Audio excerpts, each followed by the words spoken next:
పెద్దపల్లి జిల్లాలో కాంగ్రెస్ నాయకులు మున్సిపల్ అధికారుల అరాచకాలు రోజురోజుకు మితిమీరిపోతున్నాయి. గోదావరి కనిలోని గాంధీ చౌరస్తా సమీపంలో వీధి వ్యాపారుల దుకాణాలను మున్సిపల్ అధికారులు కూల్చివేశారు.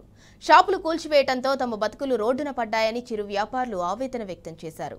రామగుండం అభివృద్ధిలో భాగంగా చౌరస్తాలో చేపట్టిన షాపింగ్ కాంప్లెక్స్ కోసం తమ షాపులను చిరు వ్యాపారులు స్వచ్ఛందంగా తొలగించారు. వేరే చోట తాత్కాలికంగా షెడ్లు నిర్మించుకోవాలని కాంగ్రెస్ నాయకులు మున్సిపల్ అధికారులు సూచించారని వ్యాపారులు తెలిపారు.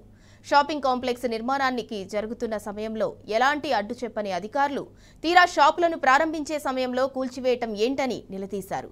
దీనికి పూర్తి బాధ్యత మున్సిపల్ అధికారులు కాంగ్రెస్ నాయకులు వహించాలని వ్యాపారులు మండిపడ్డారు. నష్టపోయిన తమను ప్రభుత్వం ఆదుకోవాలని డిమాండ్ చేశారు.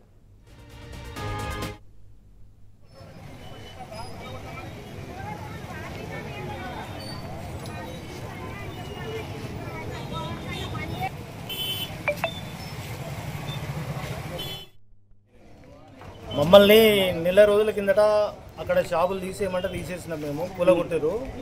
అయితే తాత్కాలికంగా కట్టుకోమని చెప్పారు. మాకు తాత్కాలికంగా కట్టుకోమని చెప్పింది కాంగ్రెస్ వాళ్ళే. మున్సిపాలిటీ వాళ్ళు కూడా రెగ్యులర్గా వచ్చి చూసుకుంటూ వెళ్ళిపోయారు. కట్టుడు అయిపోయినాక ఇళ్ళకి షిఫ్ట్ కానీ తర్వాత రోడ్డు సీదా చేసుకుంటామంటేనే మేము ఇక్కడ కట్టుకున్నాం. మేము కట్టుకున్నది మున్సిపాలిటీ వాళ్ళకి తెలుసు, కాంగ్రెస్ వాళ్ళకి తెలుసు, గవర్నమెంట్ అందరికీ తెలుసు. మాకు చెప్పింది కూడా ప్రముఖులే. వాళ్ళు చెప్పకపోతే మేము కట్టుకునేటోళ్ళం కాదు. మరి ఇప్పుడు కట్టుకొని కూడా వారం రోజులు కూడా అయితలేదు. ఈ వారం రోజులు కూడా కాలే, మరి మళ్ళీ కూలగొట్టారు. అంటే ఇప్పుడు మేము కనీసం ఒక 70 నుంచి 80 వరకు లాస్. ప్రతి ఒక్కరం కూడా ఒక 12 షాపులు వాళ్ళం, అందరం కూడా లాస్ అయినాం. మరి ఈ వారం రోజుల వ్యవధిలోనే కట్టుకోమని చెప్పుడైంది, కూలగొట్టుడైంది. మరి ఖర్చును ఎవరు భరించుకుంటారు? మేమైతే అప్పులు తెచ్చి కట్టుకున్నాం. మరి మేమైతే పెద్దగా ఉన్నోళ్ళం కాదు. మరి దీన్ని గవర్నమెంట్ అనేది మాకు బాగా అన్యాయం చేసింది. వాస్తవంగా ఇది సర్కార్కు చెడ్డ పేరే, గవర్నమెంట్కు చెడ్డ పేరే, రామగుండం మున్సిపల్ వాళ్ళకు కూడా చెడ్డ పేరే, టౌన్ ప్లానింగ్ వాళ్ళకు కూడా తెలుసు అన్ని విషయాలు.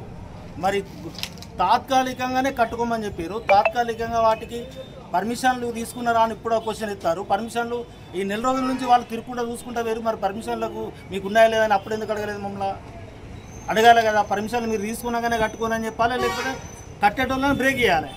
అట్లా చేయకుండా ఇట్లా చేయకుండా కట్టుకున్నాక పూర్తి అయిపోయినాక వచ్చి కూలగొట్టుడు ఎంతవరకు న్యాయం? ఇది అందరికి అన్యాయం జరిగింది. దీన్ని ఎవరు భరిస్తారు? గవర్నమెంట్ భరిస్తుందా, లేకపోతే మేము ఇంకెవరైనా న్యాయం చేస్తారా అనేది మీరే చూడాలి. ఇది మేము ఇంతవరకే చెప్పగలుగుతాం.